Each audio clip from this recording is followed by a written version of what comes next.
बच्चों, study 89 Patel YouTube channel में आप सभी का बहुत बहुत स्वागत है। आज हम पढ़ने जाएंगे हमारे त्योहार, पर्व और मेले, जो कि कक्षा दूसरी 10वीं किरण पर्यावरण पाठ से है। पर्यावरण विषय जिसमें हमारे त्योहार, पर्व और मेले के बारे में बहुत ही विस्तार पूर्वक पाठ को हम कहानी के माध्यम से समझेंगे कि हमारे देश में अलग अलग धर्मों को मानने वाले लोग, अलग संस्कृति, अलग अलग भाषाओं को बोलने वाले लोग यहाँ पे निवास करते हैं, जिसके अलग अलग पर्व, त्योहार, मेले मनाते हैं। तो उस त्योहार के बारे में हम सार शब्दों के साथ बहुत ही विस्तार से समझेंगे। आइए वीडियो को शुरू करते हैं।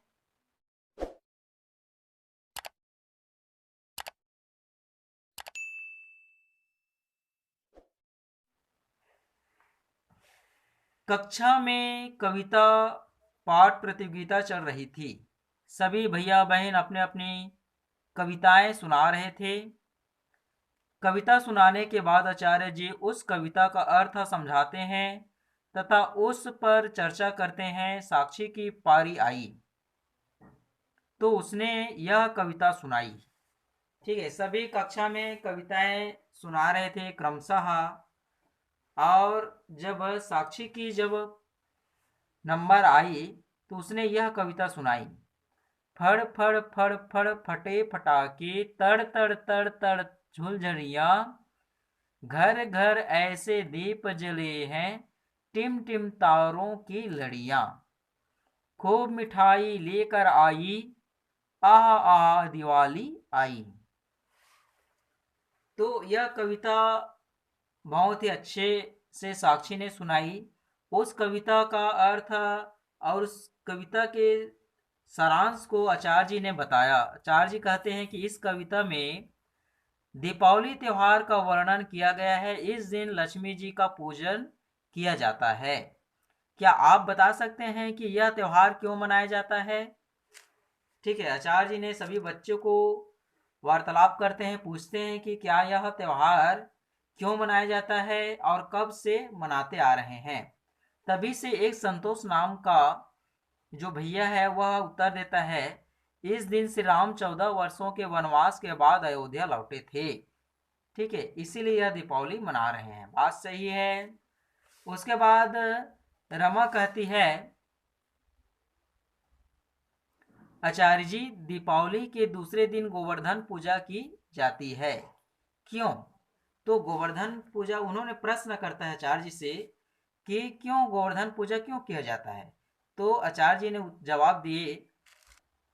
आचार्य जी ने कहता है, उस दिन श्री कृष्ण ने ब्रज को बाढ़ से, जो ब्रजवासी है, ब्रजवासियों को बाढ़ से बचाने के लिए गोवर्धन पर्वत उठाया था। दीपावली के तीसरे दिन भाई दूज भी मनाई जाती है। इस तरह यह त्योहार 3 दिनों तक धान की फसल पकने की खुशी में मनाया जाता है। इसी तरह दशमी के दिन श्री राम ने रावण को मारा था, अतः हम उस दिन विजयादशमी या दशहरे का त्योहार मनाते हैं। ठीक है, तो यह हम त्योहार को बड़ी धूमधाम से मनाते हैं, जिसमें दीपावली का पर्व 3 दिन का मनाया जाता है, जिसमें श्री रामचंद्र, लक्ष्मण जी और सीता माता जब 14 वर्ष वनवास से वापस लौटे थे, तभी अयोध्या वासी उसके स्वागत के लिए गांव वासियों ने बहुत ही धूमधाम से दीपों को जलाकर उनकी स्वागत किया था। तभी से दीपावली आज तक मनाते आ रहे हैं। दूसरा दिन गोवर्धन पूजा की जाती है। तो गोवर्धन पूजा जब ब्रजवासियों को बहुत जोरों से बाढ़ आए उस गांव में, तभी श्री कृष्ण ने उस ब्रजवासियों को बचाने के लिए गोवर्धन पर्वत को उठाया, जिससे कि वहां के जो जनता है लोग हैं उनसे राहत मिला। तीसरे दिन भाई दूज की भी त्योहार मनाई जाती है। इस तरीक़े से दीपावली का त्यौहार मनाया जाता है।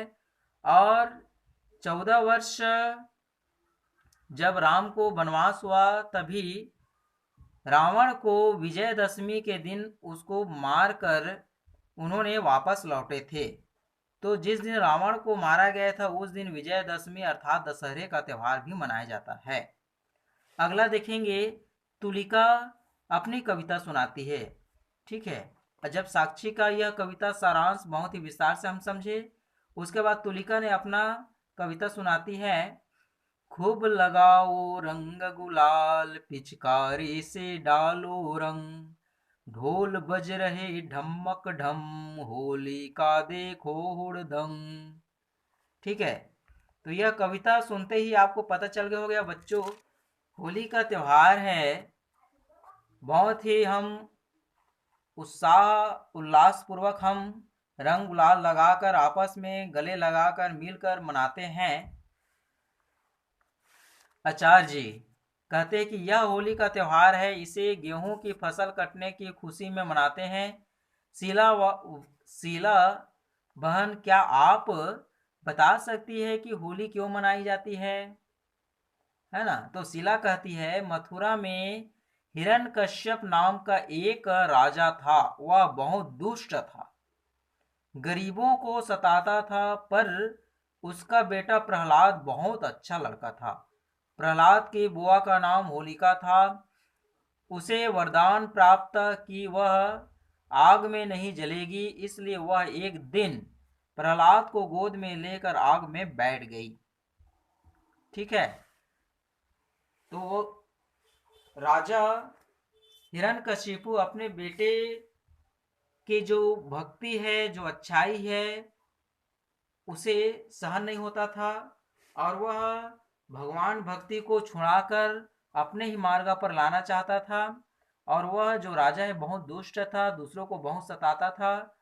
ठीक है, तो उसकी जो बहन है वो होलिका, उसको वरदान मिला था कि वह कभी आग में नहीं जलेगी।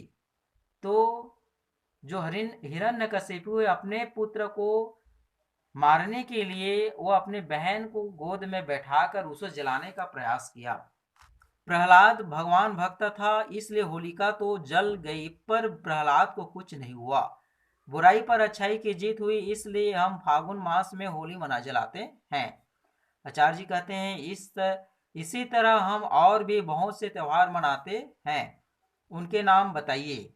जैसे भैया बहनों ने बताना शुरू किया है ना। आचार्य जी ने जब पूछा कि ऐसे ही बहुत से त्यौहार हम मनाते जाते हैं, तो ऐसे और कौन कौन से त्यौहार है बच्चों को पूछा गया, तो बच्चों ने बताया गया जैसे यहाँ पे रक्षाबंधन है, नाग पंचमी है, वर्ष प्रतिपदा है, मकर संक्रांति है। ठीक है, तो महान पुरुषों के जन्मदिनों पर भी हम आनंद मनाते हैं। इन्हें पर्व कहा जाता है, जैसे श्री कृष्ण जन्माष्टमी, श्री राम नवमी, गुरु नानक जयंती है ना, चेट्री चंड, शिवरात्रि आदि ऐसे ही पर्व है जिसे हमने बहुत ही उल्लास पूर्वक समाज में, घरों में, परिवारों के साथ बड़ा ही धूमधाम से मनाते हैं।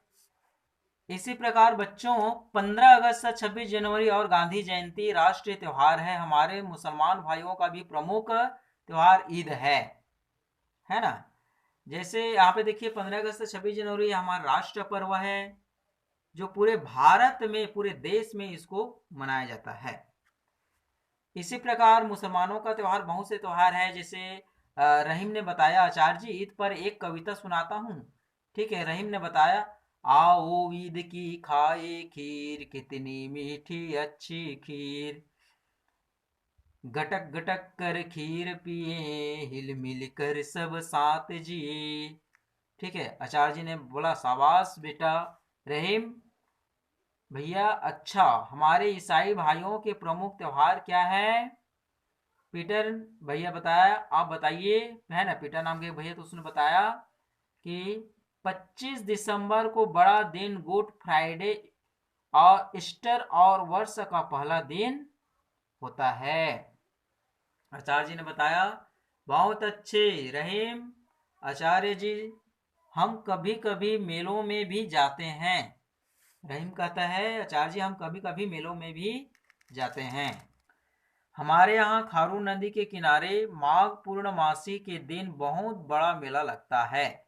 रहीम ने अपने आचार्य से बताने लगा कि हमारे यहाँ पूर्णमासी के दिन खारून नदी के किनारे बहुत सा बड़ा मेला लगता है, जिसमें साक्षी क्या बोलती है, मेले में घूमने में बहुत मजा आता है। वहाँ सर्कस भी आता है। बात सही है, मेले में सर्कस आता है, बहुत सारे लोग आते हैं, है ना, बहुत भीड़ लगा रहता है, बड़े बड़े झूले आते हैं। तुलिका कहती है कि बड़े बड़े झूलों में झूलने का आनंद ही मत पूछो, है ना, बहुत मजा आता है। आचार्य जी कहता है हर शहर गांव में मेले लगते रहते हैं, पर संसार का सबसे बड़ा मेला होता है कुंभ मेला, और यह कुंभ कहलाता है। यह पूरे संसार का सबसे बड़ा मेला होता है। यह मेला गंगा नदी के तट पर प्रयाग और हरिद्वार में, क्षिप्रा नदी के तट पर उज्जैन में तथा गोदावरी नदी के तट पर नासिक में बारी बारी से हर 12 साल बाद लगता है। इसमें लाखों लोग भाग लेते हैं और इसमें बहुत बड़े बड़े से कार्यक्रम होते रहते हैं। बहुत दूर दूर से लोग, पूरे विश्व भर के लोग यहाँ पे मेला देखने के लिए आते हैं।